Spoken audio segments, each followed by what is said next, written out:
खुशामदीद। आपको याद होगा कि सेंट्रीपिटल एक्सेलरेशन पर पहली वीडियो करते वक्त मैंने आपको एक इक्वेशन बताई थी और वो थी A इज इक्वल टू, और याद रखिए कि ये मैग्नीट्यूड है और AC का मतलब है सेंट्रीपिटल एक्सेलरेशन या जिसको हमने इनवर्ड एक्सेलरेशन भी कहा था, और ये बराबर होता है V स्क्वायर्ड ओवर R के।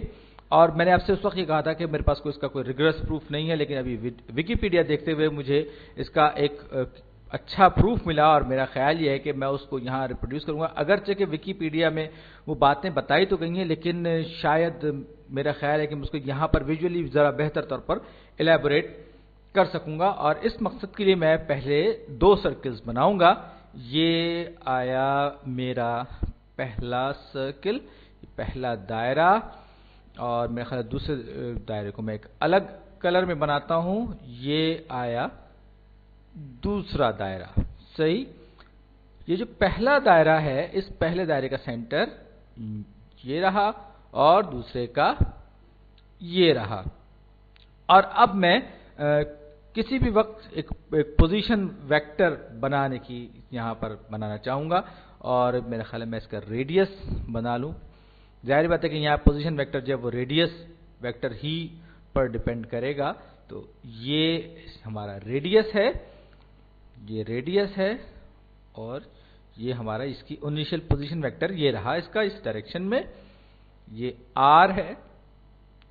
और वेलोसिटी की जो डायरेक्शन है, अच्छा याद रखिए ये वेक्टर जो है कंप्लीटली x डायरेक्शन में, इसका कोई y कंपोनेंट नहीं है, और ये मैं अस्यूम कर रहा हूं कि ये काउंटर क्लॉकवाइज पोजीशन में डायरेक्शन में रोटेट कर रहा है ताकि हम सब डायरेक्शंस को पॉजिटिव ले सकें। और ये हमारा वेलोसिटी वेक्टर है जो कि इस पूरे सर्किल पर टेंजेंट बना रहा है, और ये इसकी डायरेक्शन है। आप देख सकते हैं ये बिल्कुल टेंजेंट है, और ये इसकी मैग्नीट्यूड V है, और इसकी डायरेक्शन मैं बना चुका हूं। अब ये मैं अब वेलोसिटी वेक्टर के लिए इसी सर्किल, दूसरा सर्किल में बना रहा हूं जिसमें कि सेम मैग्नीट्यूड का वेलोसिटी वेक्टर मैं यहां पर ड्रॉ करूंगा। ये वही वेक्टर है, बस मैं सिर्फ ये कर रहा हूं कि इस वेक्टर को मैं यहां पर अलग से एक सेंट्रल पॉइंट से मिलाते हुए बना रहा हूं। क्यों बना रहा हूं ये आपको थोड़ी देर में समझ में आ जाएगा। ये बिल्कुल वही वेक्टर है, वही डायरेक्शन है, वही मैग्नीट्यूड है, ये सब कुछ वही है। और अब जब ये रोटेट करने शुरू करेगी ये बॉडी, तो ये वेक्टर अपने किसी घड़ी की सुई की तरह से ये घूमेगा और घूमता चला जाएगा।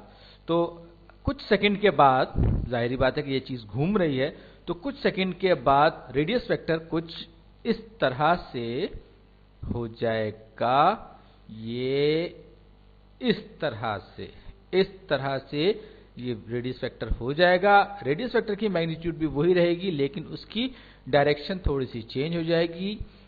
वेलोसिटी वेक्टर की मैग्नीट्यूड भी वही रहेगी, लेकिन इसकी डायरेक्शन भी थोड़ी सी चेंज हो जाएगी। और अब जाहिर बात है ये टेंजेंट तो बना ही रहा है इस सर्किल के साथ, तो ये वेलोसिटी वेक्टर कुछ देर बाद हो गया। अब जब दूसरे सर्किल की मैं बात करूंगा, मेरा ख्याल है कि मैं इसको थोड़ा सा नुमाया कर दूं, शायद ये नजर नहीं आ रहा, ये शायद अब आप इसको बेहतर तौर पर देख सकते हैं। ये मैंने कलर इसका चेंज कर दिया। तो मैं ये कह रहा था कि कुछ सेकंड के बाद इसकी डायरेक्शन चेंज हो जाएगी। इसी तरह ये जो दूसरा सर्किल है, इसमें इसी वेक्टर की डायरेक्शन चेंज होने के बाद अब ये वेक्टर घड़ी की सुई की तरह एंटी क्लॉकवाइज थोड़ा सा रोटेट करेगा, और अब इसकी डायरेक्शन ये हो जाएगी। मैं कोशिश कर रहा हूं कि उस तरफ वाले वेक्टर को और इस वेक्टर की डायरेक्शंस भी आइडेंटिकल बनाओ। ये V मैग्नीट्यूड इसकी वही है V, क्योंकि सेंट्रीपिटल एक्सेलरेशन की जब हम बात करते हैं तो हमारे पास वेलोसिटी मैग्नीट्यूड सेम होता है, डायरेक्शन सिर्फ चेंज होती है। और इसी वजह से हम कहते हैं कि वो बॉडी जो है वो एक्सेलरेट कर रही है और डायरेक्शन तब्दील करती चली जा रही है। इसी तरह यहाँ पर आप देख सकते हैं कि ये वेलोसिटी वेक्टर पहले ऊपर था, फिर थोड़ा सा हुआ, अर्थ करते करते करते ये पूरा चक्कर लगाएगा। अब आप मुझे ये बताइए कि अगर ये इसको पूरे का पूरा चक्कर लगाना हो, ये पूरी बॉडी जो है यहाँ से यहाँ और फिर पूरा राउंड लगा के आ जाए, तो इसके वेलोसिटी चेंज होते होते जितना वक्त इसको अपने इनिशियल पॉइंट पर वापस पहुंचने में लगेगा, उतना ही वक्त वेलोसिटी वेक्टर को इस चक्कर को पूरा करने में लगेगा। यानी कि दोनों का जो टाइम है बिल्कुल आइडेंटिकल होगा, दोनों अपनी अपनी एक रोटेशन एग्जैक्ट टाइम में पूरी करेंगे। लिहाजा अब मैं यहां पर चेंज इन वेलोसिटी क्या होता है, एक्सेलरेशन होता है। लिहाजा मैं दूसरे वाले सर्किल पर मैं एक वेक्टर ड्रॉ कर सकता हूं जो कि एक्सेलरेशन को डिनोट करेगा। ये आया ये वेक्टर है और ये भी इसके वाले सर्किल पर टेंजेंट है, तो ये हमारा एक्सेलरेशन वेक्टर है। इसको मैंने, इसकी मैग्नीट्यूड a है और डायरेक्शन आपको नजर आ रही है। आप देख सकते हैं कि रेडियस पर वेलोसिटी वेक्टर जो है वो टेंजेंट बना रहा है या परपेंडिकुलर है, और ये एक्सेलरेशन वेक्टर है, अगर आपको याद हो, क्योंकि ये इनवर्ड एक्सेलरेशन की बात हो रही है और ये इससे परपेंडिकुलर है। और आप गौर से देखिए तो ये भी इससे परपेंडिकुलर है, सारा वक्त ये इससे मुसलसल परपेंडिकुलर रहेगा, यानी कि इस वाले सर्किल से टेंजेंट बनाता रहेगा। तो मैं ये कह रहा था कि ये जो पूरा का पूरा राउंड लगा के ये जो एक्सेलरेशन का जो वेक्टर है, मैं इसकी जरा डायरेक्शन चेंज कर लूं, ये कलर चेंज कर लूं अब इसकी डायरेक्शन चेंज हो जाएगी और अब ये जो वेलोसिटी वेक्टर ये आ गया और एक्सेलरेशन वेक्टर ये, इसकी डायरेक्शन ये होगी सॉरी, ये हमेशा इससे पोजीशन वेक्टर के अपोजिट डायरेक्शन में एक्सेलरेशन वेक्टर काम करेगा। और इस तरह से ये पूरा का पूरा पाथ कंप्लीट करता हुआ जब ये अपने इनिशियल पॉइंट पर वापस पहुंचेगा, तो ये जो वेलोसिटी का वेक्टर है ये भी अपनी पोजीशंस चेंज करते करते करते करते आखिरकार ठीक उतने ही वक्त में अपनी इनिशियल पोजीशन पर वापस पहुंचेगा। यानी कि अगर एक तरफ पोजीशन वेलोसिटी वेक्टर जो है वो पोजीशन वेक्टर जो है वो अपना पूरा सर्किल कंप्लीट कर रहा है, यानी कि कोई चीज रोटेट करके अपनी इनिशियल पोजीशन पर वापस आ रही है, ठीक उतने ही टाइम में वेलोसिटी एक्सेलरेशन जो है वो इतना ज्यादा इसको वेलोसिटी को चेंज कर देता है कि वापस ये अपनी इनिशियल पोजीशन में आ जाती है। यानी कि दोनों के दोनों अपना एक चक्कर मुकम्मल कर लेते हैं, ये दोनों वेक्टर, यानी कि वेलोसिटी वेक्टर भी और एक्सेलरेशन वेक्टर भी, या यूं कहिए कि पोजीशन वेक्टर भी और वेलोसिटी वेक्टर भी, मैं कुछ इंटरमिंगल कर गया। तो इस केस में, पहले केस में कितना टाइम चाहिए होगा, आपको पता है कि 2 पाई r जो है सर्किल का सर्कमफ्रेंस होता है, और ये फासला जो इसको तय करना है इस पूरे चक्कर लगाने में, ये 2 पाई r, और ये इसकी वेलोसिटी जो है वो v है, यानी वेलोसिटी इसकी रफ्तार होगी, इसकी मैग्नीट्यूड होगा वेलोसिटी का।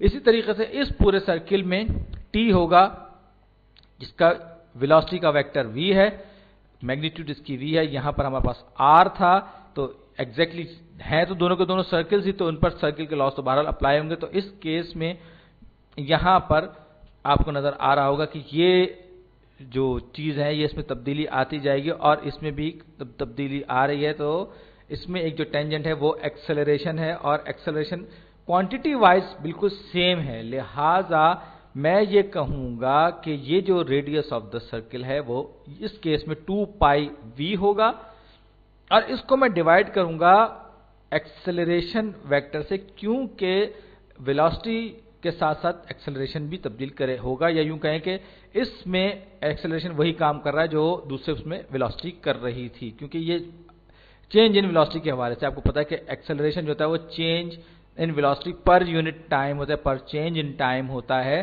तो थोड़ा सा आपको अंदाजा हो रहा होगा कि वेलोसिटी जो है वो अपनी डायरेक्शन चेंज करते करते ड्यू टू द एक्सेलरेशन, ये एक्सेलरेशन उसमें तब्दीली ला रहा है, और तब्दील करते करते करते करते वापस उसको अपनी इनिशियल पोजीशन पर या इनिशियल डायरेक्शन में वेलोसिटी एक बार फिर आ गई। और मेरा ख्याल है कि ये इंट्यूशन ज्यादा आसान है समझना।